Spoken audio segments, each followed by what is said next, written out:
அனைவருக்கும் வணக்கம்.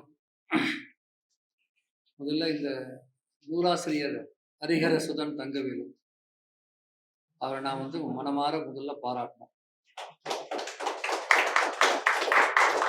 அது ரொம்ப முக்கியம். இதை பதிப்பித்த ஜீரோ டிகிரி ஆஃபீஷர்ஸ், இந்த நிகழ்ச்சியை ஏற்பாடு செய்திருக்கும் டிஸ்கவரி புக் பேலஸ் எல்லாரையும் மனமாற பாராட்டுறேன், வாழ்த்துறேன். இந்த நிகழ்வை ஏற்பாடு செய்திருக்கும் முதல் மொழி அமைப்பை சேர்ந்த நண்பர்கள் அனைவருக்கும் என்னுடைய நன்றி, வணக்கம்.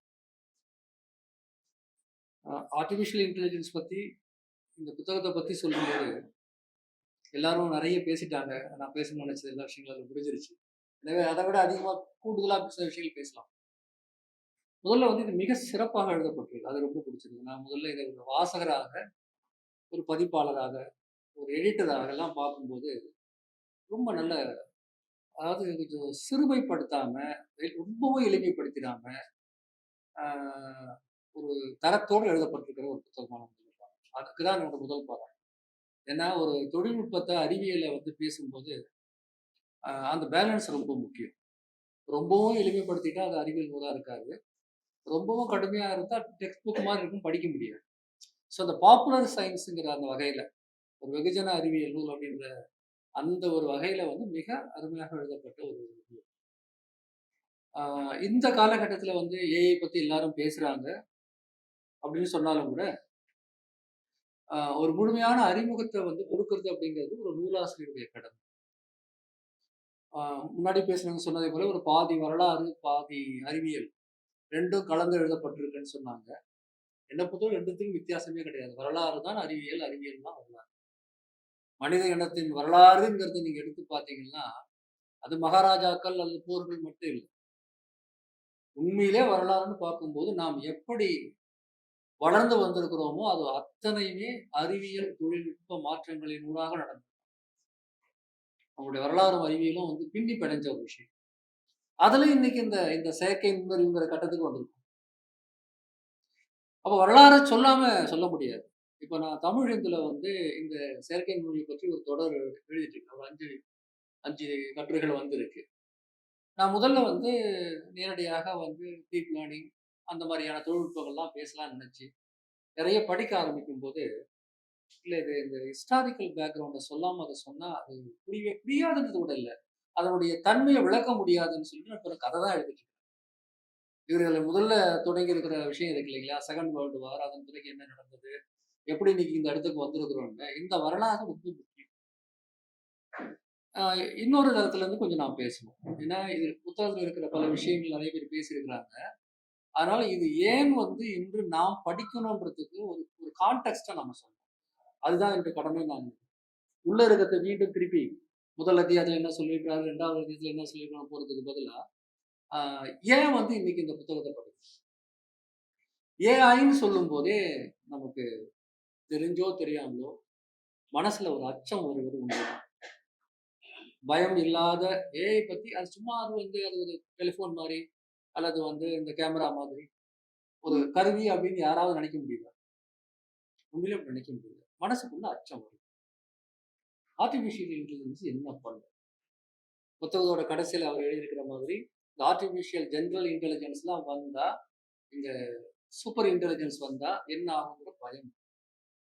அதை கூட ஆடி பதிப்பகத்துல சூப்பர் இன்டெலிஜென்ஸ் ஒரு புத்தகம், ஆங்கிலத்துல நிக் பாஸ்ட்ரம் அப்படின்னு ஒரு பெரிய அறிஞர், பிலாசபர், ஸ்காண்டினேவியன் கண்ட்ரியில இருக்காரு, இதுல நார்வேல இருக்காரு. அவருடைய புத்தகத்தை நாங்கள் மொழிபெயர்த்து நீ அறிவு அப்படின்ற பேர்ல போன ஆண்டு புத்தக கண்காட்சியின் போல கொண்டு வந்தோம். என்ன ஒரு 50 பிரதி வித்துறதுன்னு நம்புறேன். அதுல பிரச்சனை இல்லை. அது உண்மையிலே ரொம்ப ரொம்ப ஆழமானது. டிரான்ஸ்லேட் பண்ணவருக்கு ஒரு வழி ஆயிட்டாரு.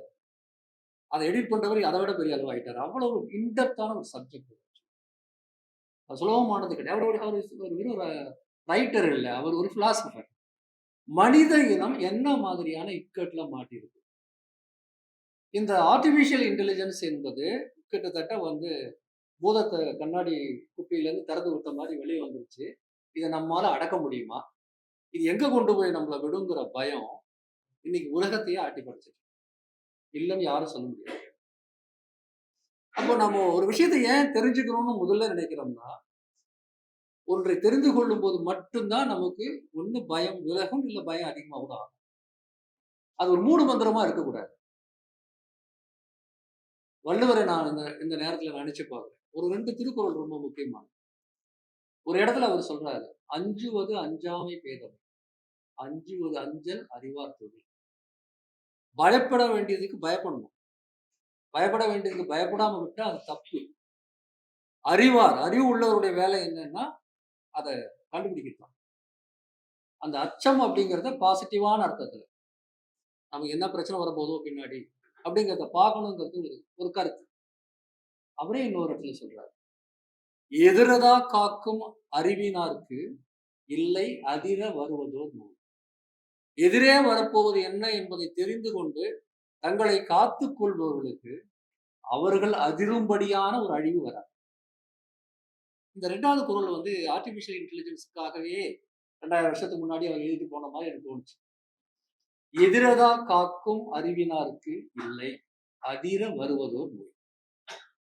அப்போ எதிரில என்ன பயம், என்ன வருது அப்படிங்கிறத நம்ம பார்த்து நம்ம தற்காத்து கொண்டா நமக்கு அந்த பிரச்சனை வராது.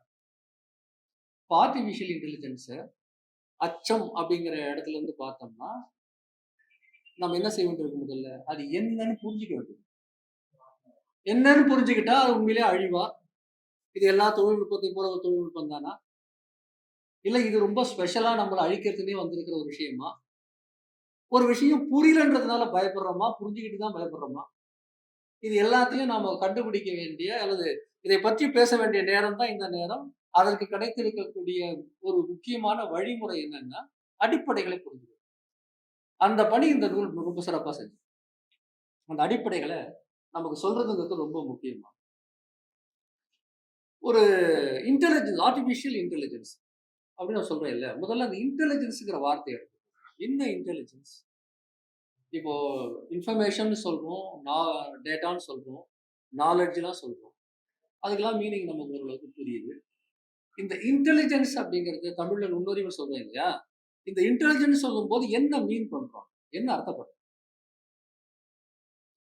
அந்த கேள்வியில இருந்து நீங்க ஆரம்பிச்சீங்கன்னா, நெறைய கிளாஸ் எடுக்க மாட்டோம் பயந்துராதீங்க. அந்த கேள்வியில இருந்து ஆரம்பிச்சோம்னா, நமக்கு சில விஷயங்கள் வந்து புரிஞ்சுக்கிறது சுலபமா. அதுக்கப்புறம் ஆர்டிபிஷியல் வரும். முதல்ல இன்டெலிஜென்ஸ். இப்போ நான் அது ஒரு சின்ன எளிமையான ஒரு உதாரணங்களோட சொல்றேன். நான் ரொம்ப ரொம்ப எளிமைப்படுத்தி தான் பேசுறேன். விஷயம் தெரிஞ்சவங்கலாம் திட்டக்கூடாது. இப்போ மனிதர்கள் வந்து ஒரு கற்காலத்துல இருந்து சின்ன சின்ன கற்கள் முதல்ல கற்கள தான் கருவிகளா பயன்படுத்த ஆரம்பிச்சாங்க. அப்படி வளர்ந்து வந்த ஒரு போக்குல, மேடம் நீங்க சொல்லும்போது சொன்னீங்க இல்லையா? சக்கரம். இந்த சக்கரம்ங்கிற ஒரு ஒரு கண்டுபிடிப்பு நடந்தபோது, என்ன நடந்திருக்கும்? ஏன் அத வந்து கண்டுபிடிச்சிருக்க வேண்டிய தேவை வந்து மனிதர்களுக்கு இருக்கு?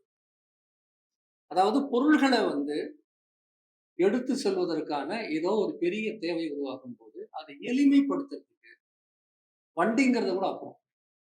சக்கரம் வந்த பிறகு தான் வண்டி. அப்போ ஒரு மரம் கூட அப்படி உருண்டு ஓடும்போது, அதுக்கு மேல வந்து வேற ஒரு பொருள வச்சு உருட்டுனா, கொஞ்சம் எளிமையா அத தள்ள முடிஞ்சிருக்கலாம். மனிதனுடைய கண்டுபிடிப்புகள் எல்லாமே அடிப்படையில் என்னன்னு பார்த்தீங்கன்னா, அவங்களுடைய அன்றாட தேவைகள்ல அதை எளிமைப்படுத்துவதற்காக அவங்க உருவாக்குன கருவிகள் தான். ஒரு ஒரு கல் ஆயுதம், பெருங்கற்காலம், சிறுகற்காலம்னு சொல்றோம். நம்ம பார்க்கிறோம் ஆர்க்கியாலஜில கல் வச்சிருக்கிறாங்க. கூரான ஆயுதங்கள், வெறும் கல்லு. ஏன் அந்த கூரான ஆயுதம் கையில போட்டு வந்து நீங்க ஒரு விலங்கினுடைய தோல வந்து உங்க கை விரல்களால விக்க முடியாத போது, உங்களுக்கு குத்துறதுக்கு உங்களுக்கு ஏதோ தேவைப்படுது. உங்க கையினுடைய இந்த இந்த கையில போய் வச்சு அத குத்தணும். இல்ல ஏதோ தோண்டணும். எதையோ கிழிக்கணும். எதையோ தாக்கணும்.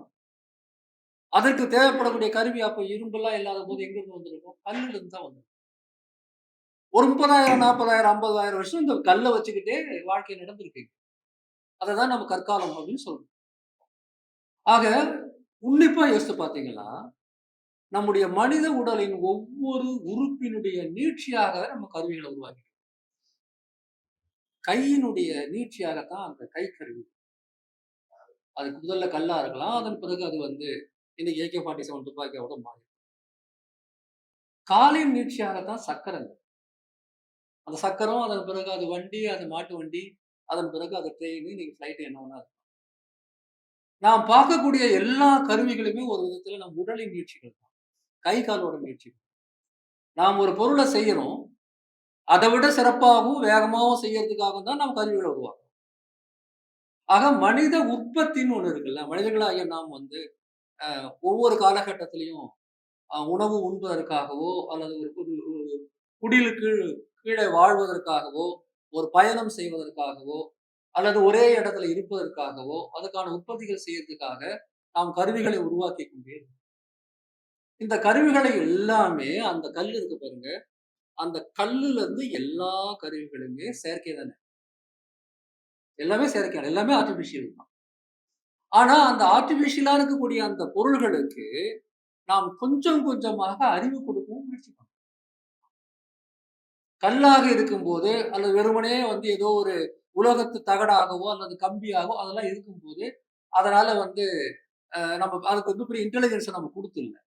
ஆனா கொஞ்சம் கொஞ்சமா, கொஞ்சம் கொஞ்சமா நாம என்ன செய்றோம்னா, அந்த எந்திரங்களாக இருக்கட்டும், அல்லது வந்து வெவ்வேறு பெரிய பெரிய எந்திரங்கள் வந்து சின்ன எந்திரம் எப்படி வேணா வச்சுக்கலாம். அந்த எந்திரங்களுக்கு எல்லாமே நாம் நம்முடைய செயல்பாடுகள நாம் ஏதோ ஒரு விதத்துல சொல்லிக் குடுத்துக்கிட்டே தான் இருக்கோம்.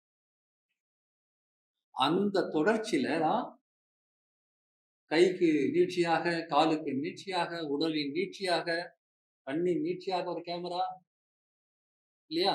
என்னுடைய வாயின் நீட்சியாக இந்த மைக், என் காதின் நீட்சியாக வேற ஒரு பொருள், ஒரு டெலிஃபோன் அல்லது ஒரு டெலிவிஷன், வானொலி எல்லாமே என்ன?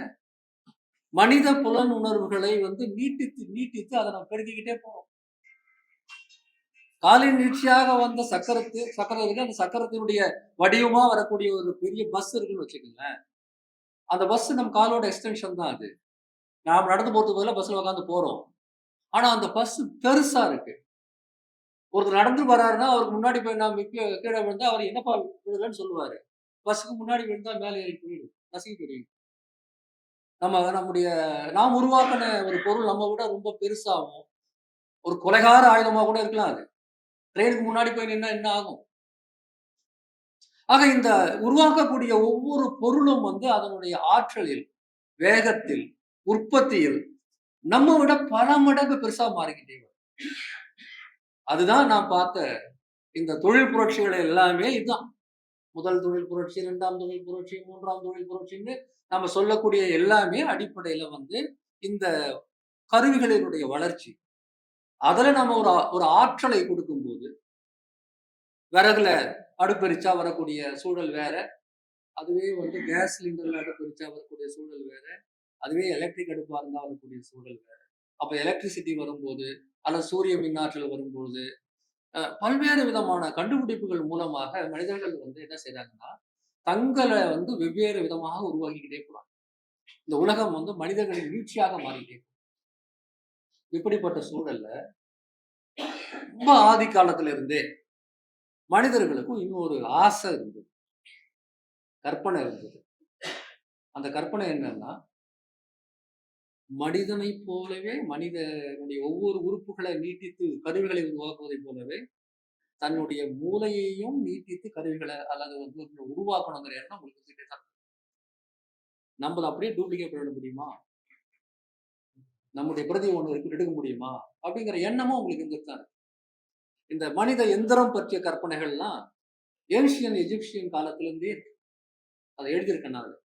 அதுக்கான ஆய்வுகள் செய்யும்போது ஆச்சரியமா இருக்கு. பிரமிடுகள் உருவான காலத்திலிருந்தே மனித எந்திரங்கள். அது ஏதோ ஒண்ணு செய்யுது. கதவ திறந்து விடுது, இல்ல வந்து சிரிக்குது, இல்ல ஏதோ ஒரு பொம்மையா கூட இருக்கலாம். ஆக காலம் காலமாக மனிதர்களுக்கு தங்களுடைய ஒரு பிரதியை உருவாக்க வேண்டும் அப்படின்ற எண்ணம் இருக்கு. இப்போ நீங்க பேசும்போது ஒரு ஒரு இதுல சுட்டிக்காட்டிய ஒரு கதைய சொல்லியிருந்தீங்க இல்லையா? அதாவது வந்து ரொம்ப அதாவது நான் ரொம்ப அப்ஸ்ட்ராக்ட்டா சொல்றேன். ஒரு மனிதர் வந்து ஒரு கருவிய உருவாக்குறாரு. ஒரு பெண்ணை போல ஒரு கருவிய உருவாக்குறாரு. பிறகு அந்த கருவியோட பேசி, பேசி அந்த கருவியின் மீதே காதல் வயப்பட்டு, அத கல்யாணம் பண்ணிக்கலாம்னு நெனைக்கிறாரு. இந்த ஒரு கான்செப்ட் இருக்குல்ல. இந்த கான்செப்ட் இன்னைக்கு வரல. 2000 வருஷத்துக்கு முன்னாடி அ நீங்க வந்து அ ரோம்ல, ரோமன் எம்பையர் இருந்த சமயத்துல பைக்மேலியன் அப்படின்னு சொல்லிட்டு வந்து ஒரு கதை உண்டு. ஒரு சிற்பி வந்து ஒரு வெள்ளை பளிங்கு கல்லால மிக மிக மிக அழகான ஒரு பெண்ணோட சிலையை வந்து உருவாக்கி, அந்த சிலையின் மீதே காதல் வயப்பட்டு கடவுள்கிட்ட போய் கேட்கிறாரு. இத விட ஒரு அழகான ஒரு பொண்ண என்னால பார்க்க முடியாது. நானே உருவாக்கிட்டேன். பேசாம உயிர குடுத்து எனக்கு கல்யாணம் பண்ணி வச்சுரு அப்படின்னு. அந்த கடவுளும் அந்த காதல் கடவுள். அந்த கடவுள் வந்து ஓகே ரொம்ப நல்ல விஷயம் தான். அந்த சிலைக்கு கலாத்தியான்னு பேரு. அந்த சிலைக்கு உயிர குடுத்து அவங்க 2 பேரும் கல்யாணம் பண்ணிக்கிறாங்க. இது 2000 வருஷத்துக்கு முன்னாடி எழுதப்பட்ட கதை. பெர்னாட் ஷாவுடைய நாடகம் கூட ஒண்ணு இருக்கு. அ இந்த இதே பேர்ல பைக்மேலியன் அப்படின்னு. அதே போல கிரீக்ல கதைகள் உண்டு. ஆக இந்த இந்த காலங்காலமாகவே நமக்கு வந்து நம்ம மாரி ஒரு டூப்ளிகேட்ட உருவாக்கணும். அது எப்படி இருக்கணும்? காலின் நீட்சியாக இன்னைக்கு இருக்கிற பஸ் வந்து கால விட பல மடங்கு பலமானது தானே. அது போற வேகத்துல நீங்க போக முடியுமா? இல்ல வந்து நீங்க ஒரு பெரிய புல்லட் ட்ரெயின் ஏறுனீங்களா, இன்னைக்கு என்ன வேகத்துல போகுது? அது என்ன சொல்றேன், அதாவது அ கோட்பாட்டு ரீதியாக மனித உடலில் இருக்கும் பாகங்களின் ஒரு விரிவாக்கமாக வரக்கூடிய இந்த பொருள்கள் எல்லாமே அந்த உடலின் அளவுக்கு தான் வலிமை இருக்குதா? அது வலிமை பெருசா தானே இருக்கு. 900 கிலோமீட்டர் 1 மணி நேரத்துக்கு பறக்கிற வந்து ஒரு விமானம்ங்கிறது காலின் நீட்சி தான். இதுல எங்கேயோ நடக்குது இந்த நொடியில வந்து நம்ம ஒரு டெலிவிஷன்ல பார்க்குறோம்னா, அது கண்ணின் நீட்சி தான். அப்போ கருவிகளாக மாறும்போது ஆற்றல் அதிகமாகும்.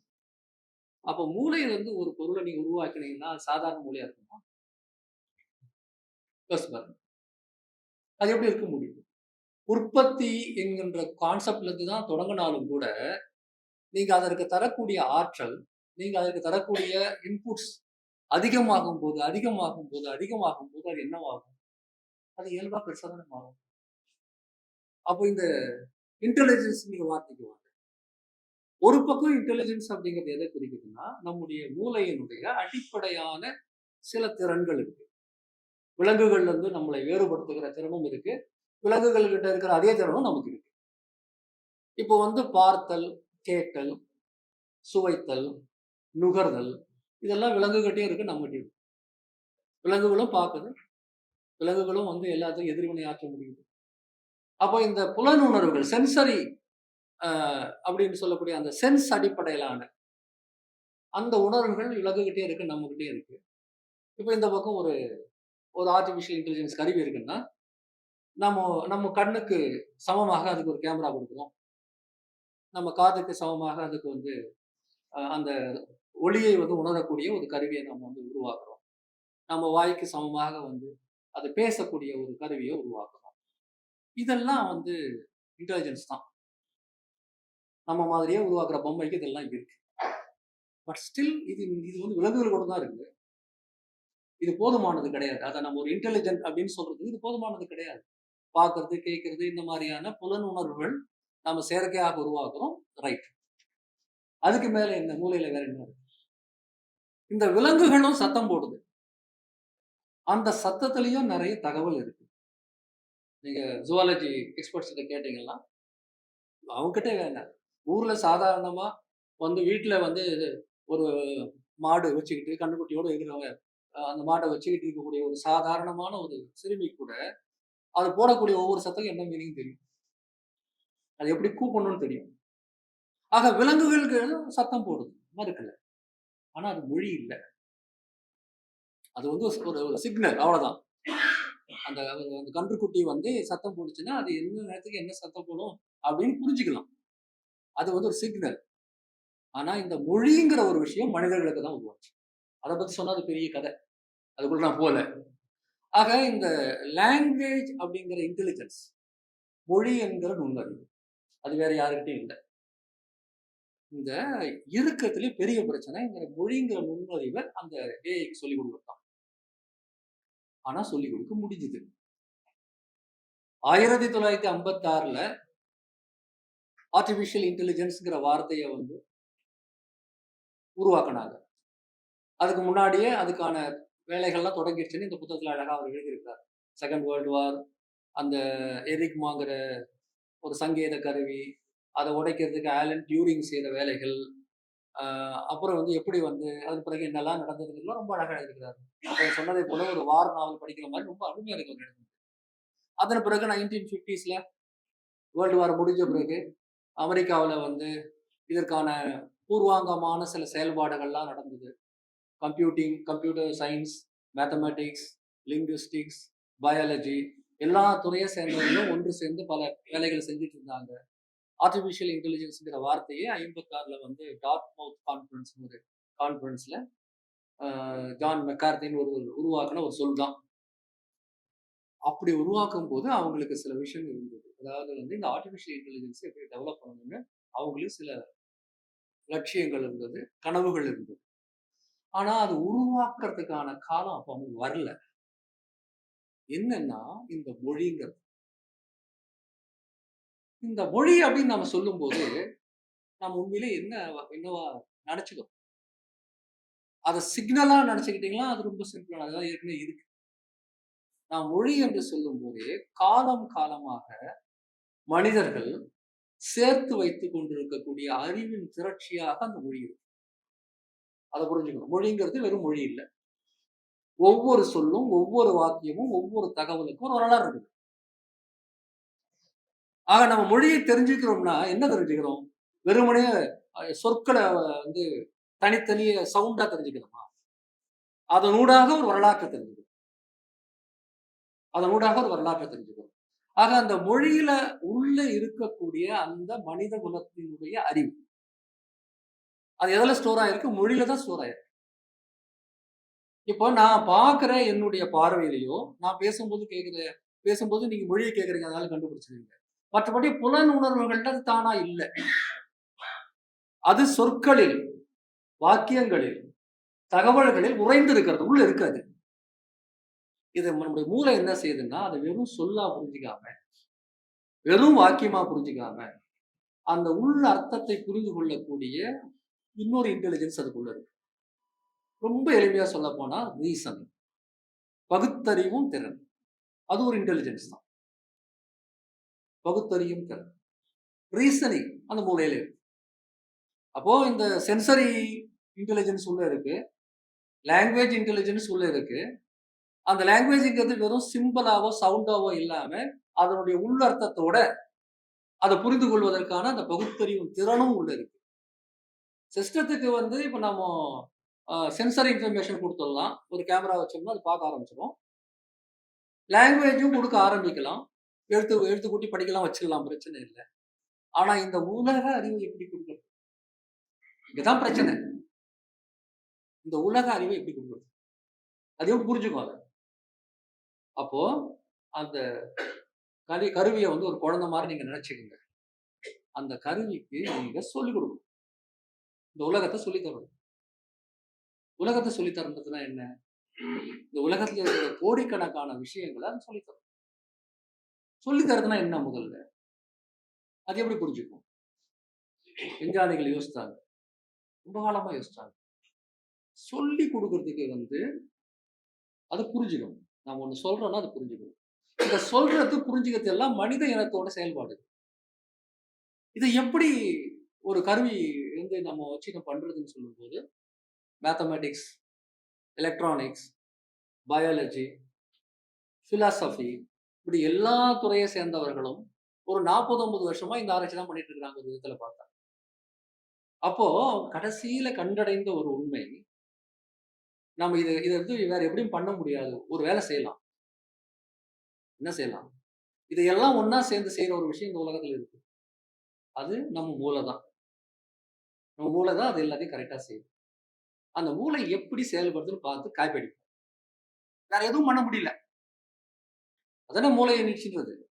மூளை என்ன செய்யுதுன்னு பார்த்து காப்பி அடிக்கும். மூளை லாங்குவேஜை எப்படி வந்து ரீசனிங் மூலமா புரிஞ்சுக்கணும். நான் ஒருத்தர்கிட்ட பேசுறேன், ஒரு தகவல் இருக்கு. என் ஃப்ரெண்டுப்பா ரொம்ப நல்லவன். இந்த சொல்லு இருக்குல்ல, இந்த ரொம்ப நல்லவன் நான் சொல்ற உச்சரிப்புல அவன் நல்லவனா இல்லையான்னு உங்களுக்கு சந்தேகம் வருதா இல்லையா? இப்ப நான் இதை வந்து டிக்ஷனரி மீனிங் வச்சு பார்த்து புரிஞ்சுக்கிட்டா ஒத்து வருமா? வராது. அப்போ என்னுடைய மொழி திறன் மேல அது ஒரு பகடின்னு புரிஞ்சுக்கிறதுக்கு வந்து எனக்கு இன்னொரு இன்ஃபர்மேஷன் அதுக்குள்ள சேர வேண்டியது. அவன் ரொம்ப நல்லவன்றவன் ஆக்சுவலா மீனிங் ரொம்ப கெட்டவனா கூட இருக்கும் இல்லையா?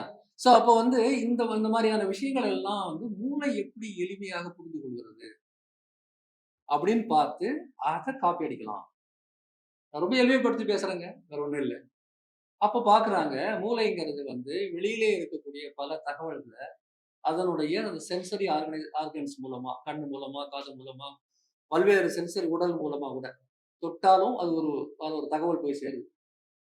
அடிச்சாலும் ஒரு தகவல் போய் சேருது. பார்க்கும்போது தகவல் எனக்கு வந்து சேருது. ஆக இந்த சென்சரி ஆர்கன்ஸ் மூலமாக வரக்கூடிய தகவல்களை மூளை எடுத்துக்கொள்கிறது. அதுக்கு உள்ள வந்து மூளையில ஒரு பகுதியில வந்து அது ப்ராசஸ் பண்ணும். அவன் உன்னை திட்டுறான், இல்ல இது ஒரு தகவல் தான், அல்ல இத கேட்டா சந்தோஷமா இருக்கு, இத கேட்டா துயரமா இருக்கு, இந்த கேட்டா இதுக்கு இந்த பதில் சொல்லணும். இதுக்கு வந்து நாம யோசிச்சு முடிவெடுத்து பதில் சொல்லணும். யோசிச்சு முடிவெடுக்கிறது ஒரு இன்டெலிஜென்ஸ். இத கேட்டா வந்து நம்ம உடனடியாக ஒரு பதில் சொல்லணும். அந்த உடனடியாக பதில் சொல்றது ஒரு அர்ஜென்சி அதுக்குள்ள இருக்கிறது புரிஞ்சுக்கிறது ஒரு இன்டெலிஜென்ஸ். இத கேட்டா இந்த கேள்விக்கு வந்து ரொம்ப ஆறாம தான் பதில் சொல்லணும். கொஞ்சம் வெயிட் பண்ணப்பா, உட்காருப்பான்னு தான் சொல்லணும். இந்த ஒவ்வொன்னையும் ஒரே இடத்துல மூளையில வந்து ப்ராசஸ் ஆகுது. இந்த மூளையில் இருக்கக்கூடிய மூளைங்கிறது அடிப்படையில கிட்டத்தட்ட பல பில்லியன் கணக்கான நரம்பு செல்கள், நியூரான்ஸ் அப்படிங்கிற நரம்பு செல்களால் ஆனது. அந்த நரம்பு செல்கள் ஒவ்வொன்றுத்துலயும் ஒரு தகவல் உள்ள வந்து, உள்ள கொஞ்சம் ப்ராசஸிங் நடந்து அடுத்த செல்லுக்கு போயிடுது. உள்ள வருது, ஒரு ப்ராசஸ் நடக்குது, அடுத்த இடத்துக்கு போகுது. இதுதான் அடிப்படை கம்ப்யூட்டருக்கு. Input, processing, out. Input, processing, out. மூளைக்குள்ள அதான் சார் நடக்குது. கம்ப்யூட்டிங் அப்படிங்கிறதும் திங்கிங் அப்படிங்கிறதும் வெவ்வேறு கிடையாது. ரெண்டும் ஒண்ணுதான். Input, processing, output. இத வந்து அது மிக வேகமாக வந்து செய்யுது. அப்படி செய்யும் போது கடந்த காலத்துல இந்த இன்புட், ப்ராசஸிங், அவுட்புட் பண்ணத அது சேர்த்து வச்சிருக்குது. அதான் மெமரி. அது இல்லன்னா அது எப்படி வந்து இந்த முடிவு எடுக்க முடியும்? அப்புறம் இந்த பகுத்தறிவு திறன், முடிவெடுக்கிற திறன், பொறுமையா செய்யலாமா? வேகமா செய்யலாமா? இது ஆபத்தா? ஆபத்து இல்லையா? இதனால நன்மையா? தீமையா? இதனால எனக்கு லாபமா? இல்லையா? இது எல்லாமே இந்த மூளைக்குள்ள வந்து அந்த சின்ன சின்ன சின்ன இன்டெலிஜென்ட் பீசஸா இருக்கு. ஆக ஒவ்வொரு தடவையும் எப்படி டீல் பண்ணணும் அப்படிங்கிறது மூளைக்கு தெரியுது. இதுல ஒரு 10% இப்ப கொண்டு வந்திருக்காங்க. அவ்வளவுதான். ஒரு 10% கூட கம்மியா இருக்கும். ஆக இந்த மூளையினுடைய அந்த இன்டெலிஜென்ஸ வந்து அந்த கருவிகளுக்கு மாத்துறதுக்கு நாம மூளைய புரிஞ்சுக்கணும். இப்போ அடுத்த கேள்வி. சரி இதெல்லாம் வந்து மூளையில இருக்கு நம்ம கண்டுபிடிச்சிட்டோம். இது வெறும் எலக்ட்ரானிக்ஸ் தானேய்யா! வெறும் டிரான்சிஸ்டரும் மானிட்டரும் தானே இதுல இருக்கு. இதுக்கு எப்படி சொல்லிக் குடுக்குறது? அப்படின்னு வரும்போது தான் இந்த 20ஆம் நூற்றாண்டுல ஏற்பட்ட இந்த கம்ப்யூட்டர் ரெவல்யூஷன் மூலமாக நாம எப்படி ஒவ்வொரு தகவலையும் ஒரு ஒரு எலக்ட்ரிக் சிக்னல்ஸா மாத்தி அத வந்து ப்ராசஸ் பண்ணி முடிவெடுத்தோமோ கம்ப்யூட்டர். கம்ப்யூட்டர் மூலமாக அந்த முடிவை எப்படி நாம எடுத்தோமோ, அதுல வந்து ஒரு 3 பெரிய மாற்றத்த செய்ய வேண்டியிருக்கு. அந்த 3 பெரிய மாற்றம் தான் ஏஐ ரெவல்யூஷனுக்கு அடிப்படை. முதலாவது மனித மூளையாக நாம் இருக்கிறோம். நம்முடைய மனித மூளைங்கிறது இந்த உலகத்த பத்தி எண்ணற்ற தகவல்களை வந்து ரொம்ப சுலபமா சேர்த்து வச்சு சிலத பார்த்தோ, கேட்டோ தெரிஞ்சுக்கிறோம். அப்புறம் இந்த மாரி புத்தகம் படிச்சு தெரிஞ்சுக்கிறோம். வாழ்நாள் முழுக்க படிச்சத ஸ்டோர் பண்ணி அத வந்து ப்ராசஸ் பண்ணிட்டே இருக்கிறோம். அப்போ ஒரு ஹியூஜ் டேட்டா வேணும். இதெல்லாம் வந்து ஒரு சிஸ்டம் பண்ணணும்னா, ஒரு பிக் டேட்டா பெருந்தகவல்னு எழுதியிருக்காரு. ஒரு பெரிய தகவல் வேணும். ஒரு 20, 30 வருஷத்துக்கு முன்னாடி வரையில, அப்படி பெரிய தகவல்கள சேர்த்து ஒரு எலக்ட்ரானிக் முறையில குடுக்கறதுக்கான வாய்ப்பு ரொம்ப கம்மியா தான் இருந்துச்சு. ஆனா ரொம்ப ரொம்ப குறைவா இருந்தது. இந்த இன்டர்நெட் ஒண்ணு வந்த பிறகு, உலகத்துல இருக்கிற நாம எல்லாம் வந்து இன்டர்நெட்ல எல்லாத்தையும் எழுதி, சோசியல் மீடியா போஸ்ட்டா இருக்கலாம், அது வெப்சைட்டா இருக்கலாம், பிளாகா இருக்கலாம், புக்கா இருக்கலாம், புக்கா இருக்கலாம். இப்படி வந்து கண்டதையும் நாம எழுதி, நாம என்ன செஞ்சோம்னா, மனித குலத்தினுடைய ஒரு ஒரு ஒரு ஒரு மொத்தம் சொல்ல முடியாது. ஒரு சின்ன லெவல்ல பார்த்தாலும் கூட, பில்லியன் கணக்கான பக்கங்கள்ல நம்ம தகவல்கள குடுத்தோம் பாருங்க. இந்த தகவல் தான் இன்புட்டா மாறும். அதுக்கு முன்னாடி அவ்வளவு தகவல்கள் இல்ல. ஒரு லைப்ரரி ஆஃப் காங்கிரஸ்ல போனாலும் கூட வந்து 5,00,000 புக் இருக்கும். ஆனா அது மெஷின் ரீடபிளா இல்ல. அது வந்து ஹியூமன் ரீடபிள். நான் எடுத்து புக்க படிக்கலாம். சிஸ்டத்துக்கு படிக்க முடியாது. அப்ப அது எல்லாமே மாறணும். அப்போ கோடிக்கணக்கான டேட்டாவும், தகவல்களும் முதல்ல வந்து இன்புட்டா கிடைக்கிறதுக்கு அந்த வாய்ப்பு எப்போ வந்துச்சு? கடந்த 20, 25 வருஷமா தான் வந்தது. அதுக்கு மிக முக்கியமான காரணம் இணையம். அதோட தொடர்ச்சி தான் எல்லாம். 2வது வந்து முக்கியமானது வந்து ப்ராசஸிங் பவர் அல்லது கம்ப்யூட்டிங் பவர். சரி இதெல்லாம் இருந்தாலும் கூட, அந்த எலக்ட்ரானிக் டிவைஸ் வந்து மொத்தத்தையும் தெரிஞ்சுக்கிட்டு ஒரு முடிவு எடுத்து உடனடியாக ஒரு பதில் குடுக்கணும்னா, மிகப்பெரிய அளவுக்கு எலக்ட்ரானிக் அந்த சிஸ்டத்துடைய அந்த கம்ப்யூட்டிங் பவர், கணிக்கும் திறன் சாதாரணமா இல்ல. பெரிய அளவுக்கு வந்திருக்கணும். அதுக்கு ஒரு காலகட்டம் தேவைப்பட்டது. கடந்த 50, 60 வருஷத்துல கொஞ்சம் கொஞ்சமா, கொஞ்சம் கொஞ்சமா அதனுடைய storage level, computing level, processing level எல்லாம் ஒரு பெரிய அளவுக்கு வர்றதுக்கு, இந்த கம்ப்யூட்டர்ல இருக்கிற சிபியூன்னு சொல்லுவாங்கல்ல, அந்த சென்ட்ரல் ப்ராசஸிங் யூனிட். அது இன்னைக்கு ஜிபியூன்னு மாறி, நாளைக்கு எதிர்காலத்துல இன்னொன்னு கூட வரும். இப்படி இந்த கம்ப்யூட்டிங் பவர் அப்படிங்கிறதும் அதிகமா இருக்க வேண்டும். இதுக்கு ஒரு காலகட்டம் தேவைப்படும். இது எல்லாத்த விட முக்கியமான விஷயம் இது. சரி உங்ககிட்ட நெறைய டேட்டா இருக்கு. உன்னால நெறைய ப்ராசஸ் பண்ண முடியும். ஆனா என்ன பண்ண முடியும்? என்ன பண்ண முடியும்? நான் அது ஒரு 5 நிமிஷம் பேசிட்டு நான் அத முடிச்சிடுறேன். நெறைய டைம் எடுத்துக்க மாட்டேன். இந்த 2ஆம் உலகப் போர்ல நடந்த விஷயங்கள்லாம் அவர் எழுதியிருந்தார் இல்லையா? இப்போ நான் கொஞ்சம் என்னுடைய கதையோட சேர்த்து நான் சொல்றேன். நான் வந்து 95ல இந்தியா டுடே பத்திரிகையில முதல்ல ஜாயின் பண்ணேன்.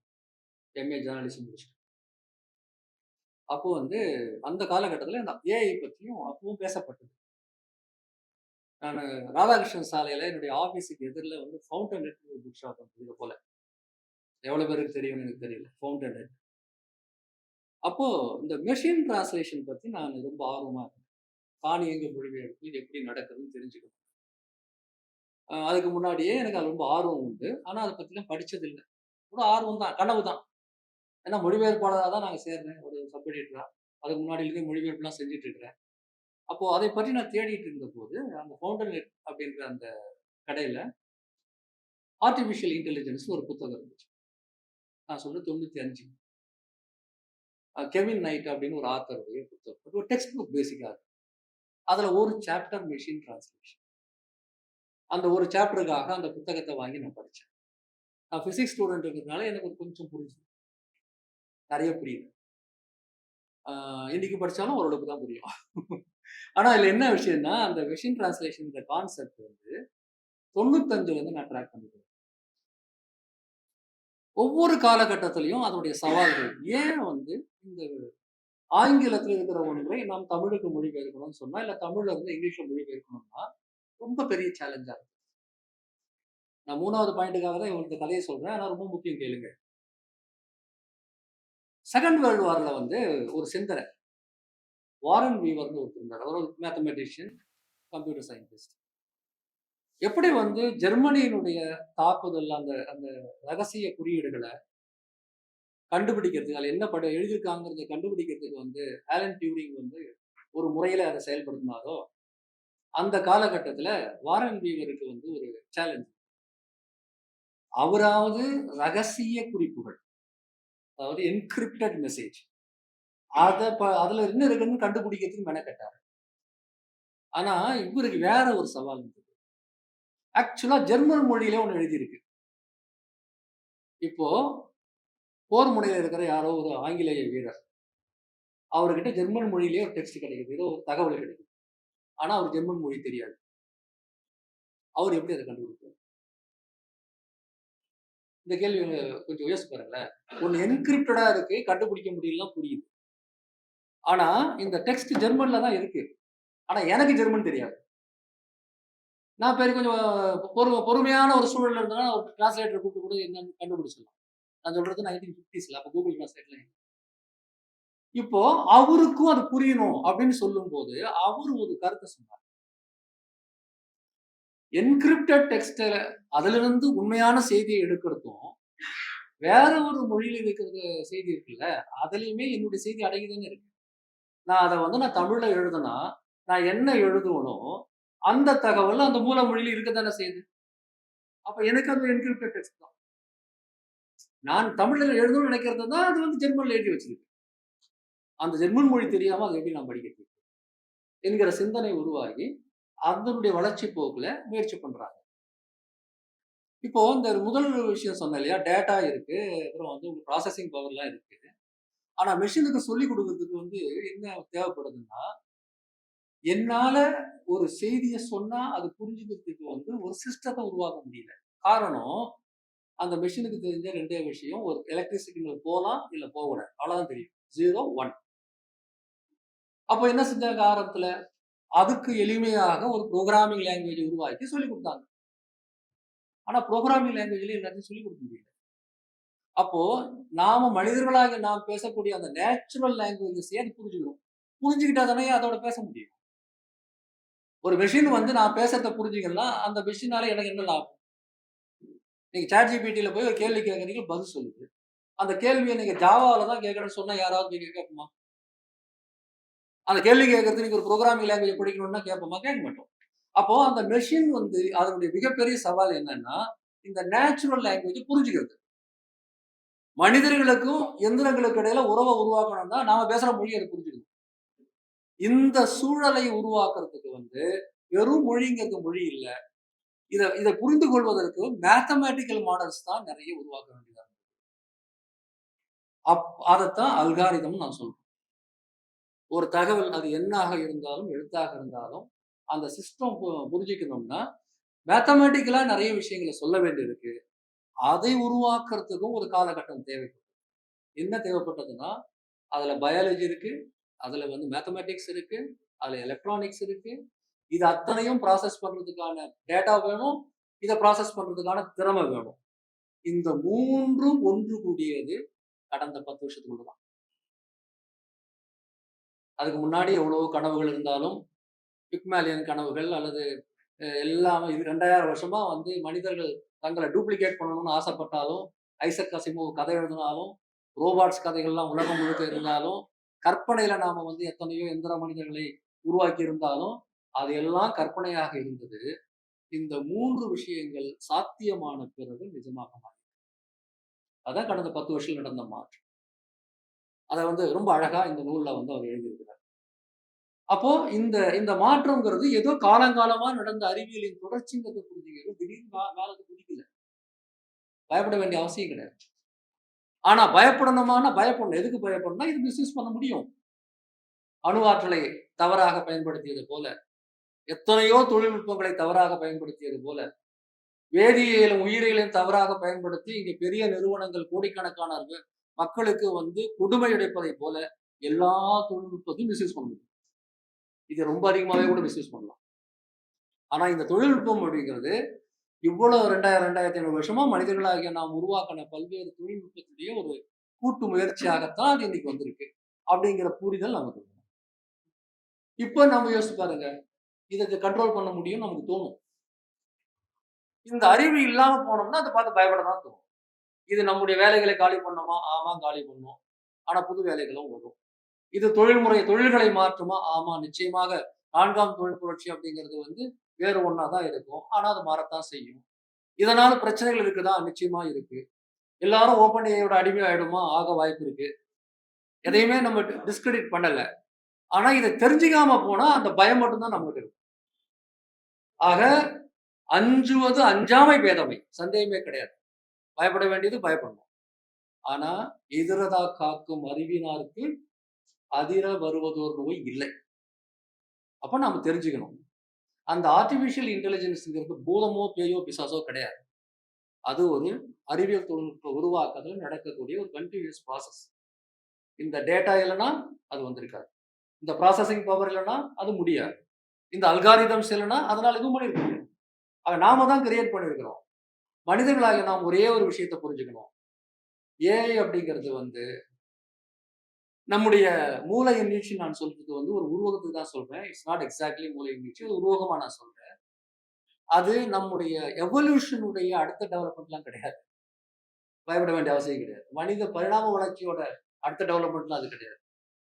அது ஒரு அக்குமுலேட்டிவ், அதாவது ஒன்றிணைந்த ஒரு பெரிய சக்தி. நாம் காலால் ஓட முடியாத வேகத்தை வந்து நாம் உருவாக்கும் விமானம் ஓடுவதைப் போல, நாம் நம்முடைய அறிவுத்திறனுடைய ஒரு பெரிய சக்தி. அதை ஆக்கமா, அழிவா அப்படிங்கிறது வந்து நமக்கு தான் இருக்கு. பொதுவாகவே எல்லா உயிரினங்களுக்கும் உள்ள சர்வைவல் இன்ஸ்டிங்க்ட் நமக்கும் இருக்குன்றதுனால, நாம மிகப்பெரிய அளவுக்கு மோசமா ஆக்க விட மாட்டோம். அந்த நம்பிக்கை இருக்கு. ஆனா அத மிஸ்யூஸ் பண்றதுக்கும் வாய்ப்பு. இந்த புரிதலோட ஒரு பேலன்ஸோட நம்ம அணுகுனோம்னா, முதல்ல ஏஐனா என்னன்னு நம்ம தெரிஞ்சுக்கணும். அறிவு அற்றம் காக்கும் கருவி. மறுபடியும் சொல்றேன். நம்மை அழிவிலிருந்து காப்பாற்றுவது அறிவு மட்டும்தான். அந்த திசை வழியில தமிழ்ல இது நிறைய நடக்கணும்னு ஆசை. நானே நிறைய எழுதணும்னு நினைச்சேன். நிறைய எழுத முடியல. என்னுடைய வேலை என்னுடைய ஐலேசா நிறுவனம் அடிப்படையில ஏஐ கம்பெனி தான். நாங்க மொழிபெயர்ப்பு, மொழி சார்ந்த துறைகள்ல இந்த தொழில்நுட்பங்கள்லாம் ஒவ்வொரு நாளும் பயன்படுத்திட்டு இருக்கோம். அதுல பல சமயங்கள்ல வியப்பாக இருக்கும். இன்னும் சில சமயங்கள்ல புரிஞ்சுட்ட பிறகு அந்த வியப்பு போயிடும். ஓ! சரி சாதாரண விஷயம் தான். அப்படின்னு நமக்கு தெரியும். அதனால அதனோடே வாழ்ந்து கொண்டிருக்கிற என்னால் ஒரு விஷயத்தை உறுதியா சொல்ல முடியும். இந்த இந்த மாதிரியான நூல்கள் மூலமாக இல்லை தொடர்பான ஏதாவது ப்ரோகிராம்ஸோ அல்லது யூடியூப் சேனல்ஸ் எதன் மூலமாவது ஏஐனா என்னங்கிறது முதல்ல நல்லா புரிஞ்சுங்க. அச்சத்தோட அதை அணுக வேண்டாம். அதை வச்சு மற்றவங்க மிஸ்யூஸ் பண்ண முடியுங்கிற ஒரு புரிதல் நமக்கு வேணும். அதை நான் மறுக்கல. ஆனா நாம ஒரு அச்சத்தோட அதை அணுகிதான் ஆகணுமான்னா அப்படிலாம் அணுக வேண்டிய அவசியம். முயற்சி செய்வோம். மறுபடியும் நூலாசிரியருக்கு என்னுடைய வாழ்த்துக்கள். நன்றி.